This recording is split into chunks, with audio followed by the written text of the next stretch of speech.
महिला माने चूड़ी रे सेफ्टी पिन कहीं लगाती रहस्य जानिले विश्वास करेनि। महिला मान हाथ में चूड़ी सह सेफ्टी पिन कहीं लगाई था आपण भी जान नी यार कारण केवल विवाहित महिला माने नुहे झील मैंने हाथ में चूड़ी पिंधि आपण देखिथिबे। फैशन हेउ किंबा परंपरा पई महिला माने चूड़ी पिंधि थांती। निर्दिष्ट केतेक धर्म को छाड़देले प्राय सबु धर्मर महिला माने चूड़ी पिंधिबार परंपरा रही। अनेक समय महिला मानक हाथ में चूड़ी सह सेफ्टी पिन थिबार देखिथिबे। से माने चूड़ी सह सेफ्टी पिन हाथ में लगाई थांती। या पछरे किछि निर्दिष्ट कारण किंबा वैज्ञानिक संपर्क रही कि आसंतु जानिबा। सेफ्टी पिन एक गुरुत्वपूर्ण जिनस।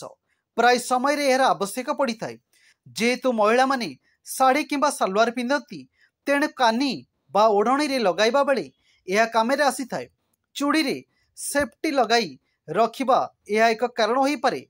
सेफ्टी पिन मध्य एक आत्मरक्षा उपकरण झील मानकु विभिन्न समय रे और विभिन्न परिस्थिति रे अनेक प्रकार हैरानर शिकार हेबाकु पड़ी पारे।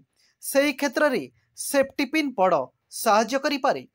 किंतु आपण जानिछंती कि चूड़ी रे पिन लगाई रखिबाकु मना करा जाइछि। ज्योतिष शास्त्र अनुଯାयी पिन लुहार निर्मित और यार शनिदेव संवाद रही। तेणु जदि गोटे पिन रखुंट तेबे स्वामी स्त्री मध्य झगड़ा हो पारे।